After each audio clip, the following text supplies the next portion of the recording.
Bienvenue chez nous pour le 12e épisode du podcast des nous. On va parler de la série animée japonaise Space Runaway Ideon.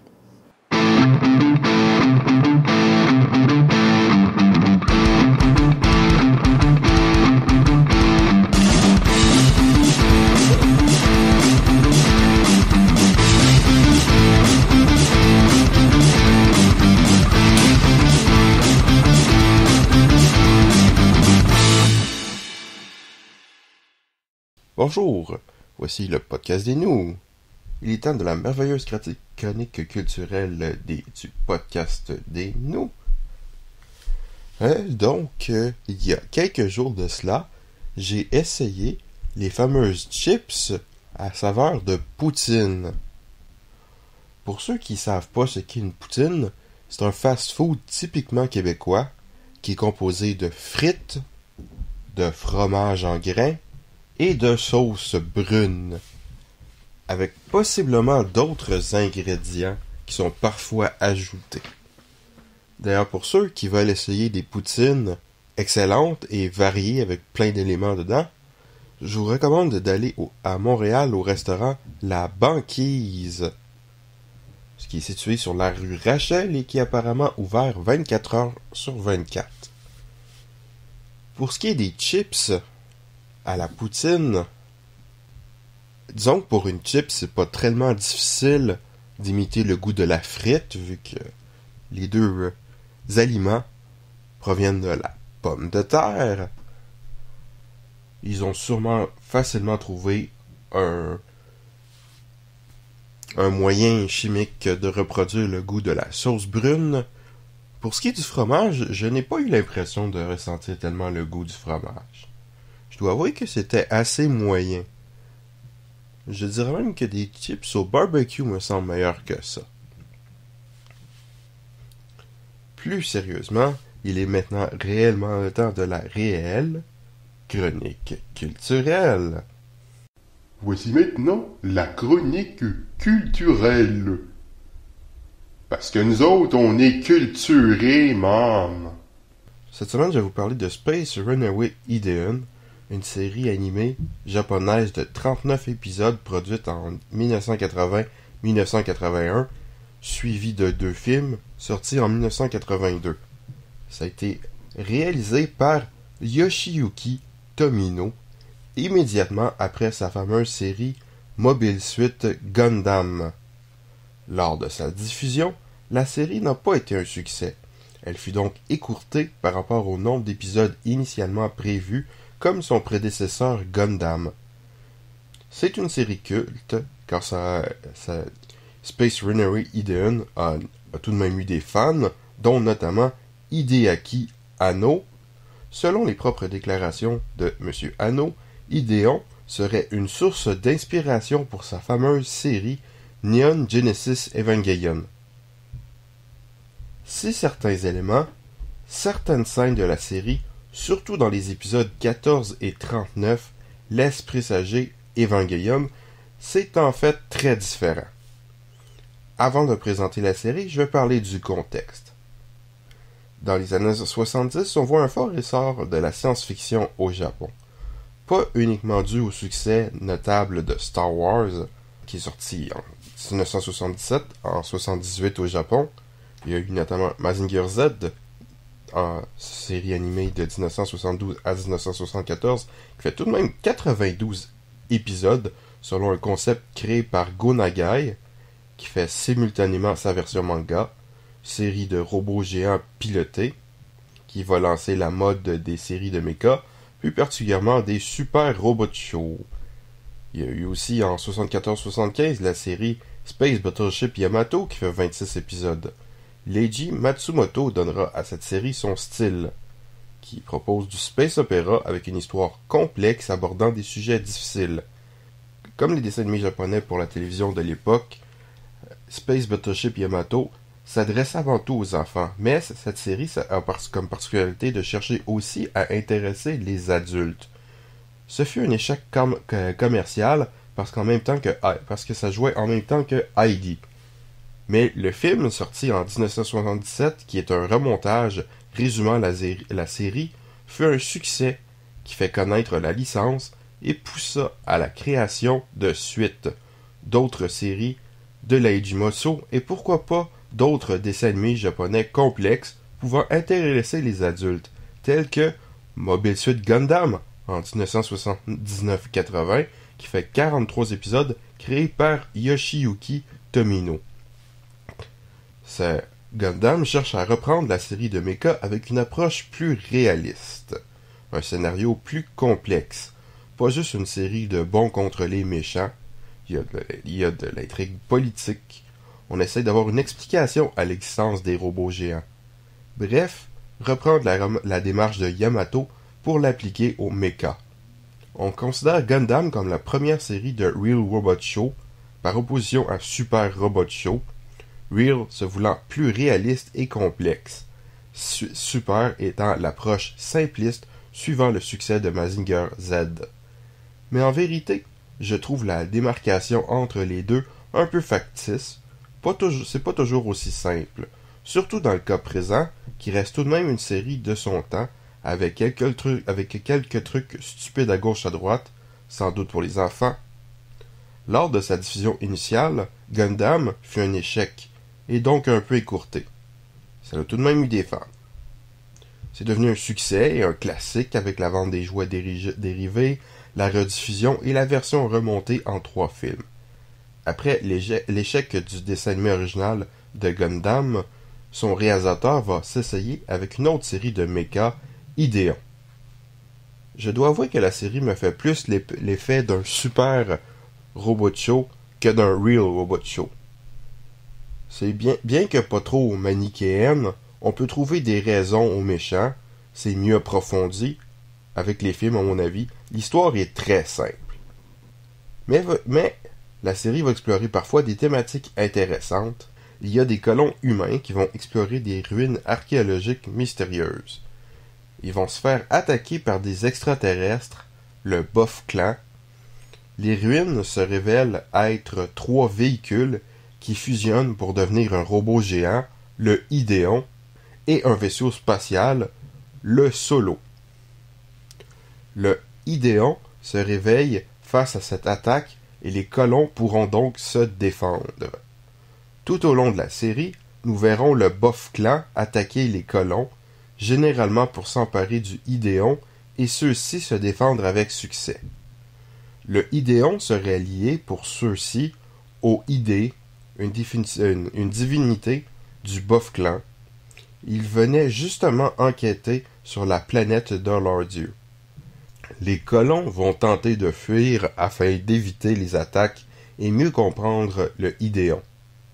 Un des sujets principaux abordés par la série est justement l'incompréhension face au Ideon. Son énergie semble fluctuer au gré des circonstances qu'on ne comprend pas. Il est parfois incapable de faire quoi que ce soit, parfois utilisable uniquement minimalement pour voler un peu, essayer de taper un peu les ennemis ou lancer des missiles que les hommes vont installer à bord. Parfois, il va lancer des attaques super puissantes, de plus en plus au fur et à mesure que la série avance. Ce qui fait du sens puisque, bien sûr, les attaques du Boff Clan se font de plus en plus dangereuses. Parfois aussi, l'Idéon agit de par lui-même et non pas en suivant les commandes du pilote. On peut se demander jusqu'où la puissance du Idéon se rendra et si cette puissance est réellement positive. Un autre sujet important de la série est que les colons ne sont pas des militaires mais des civils survivant malgré les malheurs qui s'abattent sur eux. Un autre sujet abordé de temps à autre qui prendra tranquillement plus d'importance dans la série est le refus par les humains de d'autres colonies d'aider nos héros. Ils peuvent carrément devenir des ennemis. Cosmo est le personnage principal de la série. C'est un pilote adolescent d'un des 3 véhicules formant le Idéon et du Idéon lui-même. Ce personnage n'a rien d'un Shinji Ikari, peureux et pleurnichard. Il est fonceur et déterminé, sauf dans l'épisode 14 où la suite continuelle de combats et quelques manœuvres viennent l'ébranler psychologiquement, l'enfermant quelques instants dans la peur et en faire un Shinji, pour au final le faire à nouveau attaquer dans la fureur avec un dernier plan du Idéon qui semble hurler, ce scène qui m'a fait grandement penser à Evangelion dans un épisode qui n'en est pas très loin. Kasha, une adolescente qui pilote le second véhicule formant Idéon, me fait penser un peu à Asuka. Pas qu'elle soit folle, elle est simplement aussi très déterminée et peut-être un peu trop agressive. Fatima est le pilote du troisième véhicule et semble n'avoir aucune personnalité. Bess semble être en quelque sorte un leader, notamment du solo, et pilote le troisième véhicule au tout début de la série. Il me fait presque l'effet de l'image du père au milieu d'adolescents, de femmes et d'enfants, mais il est sans doute un peu trop jeune pour cela, sans doute plus le grand frère. Cheryl, une scientifique qui essaye de comprendre l'énergie d'Idéon, elle n'est pas toujours présentée sous une lumière sympathique. Elle peut faire un peu penser au personnage de Ritsuko dans Evangelion, mais au fur et à mesure de la série, on apprend à l'apprécier. Son personnage évolue en bien, quoique vers la fin. Karala est une extraterrestre qui sera faite prisonnière alors qu'elle essayait d'enquêter sur les colons et l'Idéon. Elle va se rallier à ceux-ci et éventuellement former un couple avec Bess.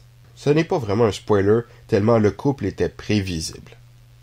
Il y a des enfants à bord, notamment Dek, grand ami de Cosmo, qui deviendra éventuellement son copilote, toujours accompagné de son écureuil. Il y a aussi Lou, un bébé, le plus jeune d'entre eux. Lotta, une adolescente, s'occupe des enfants. Gige sera pendant bon nombre d'épisodes à la tête des extraterrestres attaquant les colons. Il est l'ex-fiancé de Karala et redeviendra un personnage majeur plus tard dans la série. Arulu est sa chef, à la tête de nombreux affrontements, grande sœur de Karala. Doba, leur père, chef militaire suprême du Bof Clan, n'apparaît que rarement, mais va jouer un rôle important. Il y a bien sûr d'autres personnages, mais whatever. La série suit principalement la formule de l'affrontement de la semaine à chaque épisode et est donc fortement répétitive malgré quelques changements dans la formule, découpant ainsi la série plus ou moins en plusieurs parties. Le style graphique et l'animation est représentatif de l'époque, mais bon, c'est pas trop mal non plus. Les musiques sont assez sympathiques, quoique à mon avis pas toujours utilisées intelligemment. Les effets sonores sont les mêmes que dans toutes les séries de mecha de l'époque. Vu l'échec commercial, la série sera interrompue un peu plus tôt que prévu, ce qui explique que l'action des derniers épisodes semble un peu passer du coq à l'âne. Il y a vraisemblablement quelques trous narratifs. Il y a aussi surtout le cas du dernier épisode qui propose une conclusion plutôt logique avec l'ensemble de la série, mais qui semble un peu la coller au milieu de l'intrigue. On a droit à une fin, mais pas un grand affrontement final. La série suit l'exemple de ses prédécesseurs Yamato et Gundam avec des films qui présagent le traitement qu'a connu Evangelion depuis. Le premier film, de Idéon A Contact, est un montage d'extraits cherchant à résumer la série jusqu'à un certain point, un peu comme Evangelion Death and Rebirth. Beaucoup plus compréhensible que Death, ce film ne suit pas exactement le déroulement de la série dans tous ses détails. Certaines choses ne sont pas présentes ou exactement pareilles ou tout à fait dans le même ordre, le but étant plutôt de faire un tout cohérent, contrairement à Death qui est à peine compréhensible. Le film a tout de même plus de blabla que d'action, donc sans doute moins facile d'accès, un peu long, quoique ça s'endure sans aucun problème. C'est bien moins pire que le film de Yamato que je n'ai même pas réussi à regarder au complet tellement je m'endormais. Je ne comprendrai jamais comment ce film a eu du succès. Le second film de Idéon, Be Invoked, commence par nous présenter des extraits de diverses scènes résumés se déroulant avant le dernier épisode de la série, ce qui fait qu'en vérité les films ne sont basés que sur une assez mince portion de la série, mais plus important, nous avons ensuite une version à peine résumée du dernier épisode sans sa conclusion, puis du nouveau matériel, ce que les fans de la série espéraient sans le moindre doute, de nouveaux drames pour les personnages, le grand affrontement final, bien plus que le peu qu'on voyait dans le dernier épisode, tout cela pour amener en fin de compte à une nouvelle conclusion qui est en fait la même que celle de la série, mais ici dans une version prolongée, plus forte émotionnellement, plus détaillée et surtout qui tient compte de ce qui a été ajouté dans l'intrigue, mais aussi de ce qui a été enlevé, puisque c'est la conclusion des deux films et non de la série de télévision, ne considérant pas du tout ce qui n'avait pas été inclus dans le résumé. Une sorte de fin alternative en quelque sorte, un peu comme The End of Evangelion. Les deux films ayant suivi la série Evangelion semblent plus ou moins suivre l'exemple d'Idéon, bien que les films d'Evangelion sont bien plus difficiles à comprendre que ceux d'Idéon, notamment pour ceux qui n'avaient pas vu la série au préalable. On peut se demander pour quel public étaient conçus les films. Voulaient-ils rentabiliser et avec un peu de chance devenir un succès commercial comme Yamato et Gundam l'ont ultimement fait? Ou, ce qui me semble plus probable, visait-il simplement à faire un peu d'argent avec les fans, notamment les insatisfaits, un peu comme Evangelion, des années plus tard? Car si cela me semble bien moins pire qu'Evangelion, le tout est par moments un peu trop résumé, pas tout à fait logique ou compréhensible, ou bien un peu abrupt. Particulièrement le tout début du second film, qui résume une importante partie de la série en pas grand-chose. L'idée de faire voir le tout début du premier film du point de vue du Bof Clan est particulièrement intéressant pour les fans, mais risque de nuire à la compréhension pour ceux qui n'ont pas vu la série. Mais le fait de récompenser les fans avec le second film est sans aucun doute suffisant pour pardonner à ces films. Après tout, la série a été écourtée et cette fin est très bonne. Si la série est répétitive, avec des intrigues souvent ridicules pour essayer de nous faire croire que l'Idéon serait en danger, le tout reste divertissant avec quelques idées sympathiques dont certaines seront exploitées à nouveau par Hideaki Anno dans Evangelion, qui sera leur insuffler sa propre dimension inspirée aussi par son expérience de la dépression, la philosophie bouddhiste et la thématique christianiste, plus pour le style que pour le fond par contre. Si Evangelion sera un grand succès qui réussira à sublimer son prédécesseur, cela ne signifie pas que Idéon soit du caca. C'est plutôt le fun, pas trop mal fichu, avec quelques bons moments et idées intéressantes. C'est donc un divertissement honnête qui se mérite un bon 3 sur 5. Pour ceux qui ne se souviennent pas de mon système de notation ou qui n'ont pas écouté les précédents épisodes, je donne toujours une note de 5 sur 5. 5 étant un chef-d'œuvre, 4 étant une œuvre particulièrement réussie, 3 étant un bon divertissement, 2 étant une œuvre moyenne, 1 étant une œuvre mauvaise et 0 étant nul à chier. 3, c'est divertissant, c'est tout à fait honorable. Je me demande si je ne devrais pas donner plus au second film, mais puisque sans tout le reste, il n'a pas le même intérêt, étant une conclusion, je ne peux pas lui donner plus de par lui-même. Bien que ça puisse être plus difficile à comprendre, je recommande plus de chercher à voir les deux films que la série, ceux-ci condensant la majorité des éléments intéressants tout en nous offrant une conclusion plus réussie, et puis la qualité d'enregistrement est meilleure. Après tout, la série fait tout de même 39 épisodes plutôt répétitifs, quoique en regarder quelques-uns ne peut pas faire de tort. Au revoir, et à bientôt.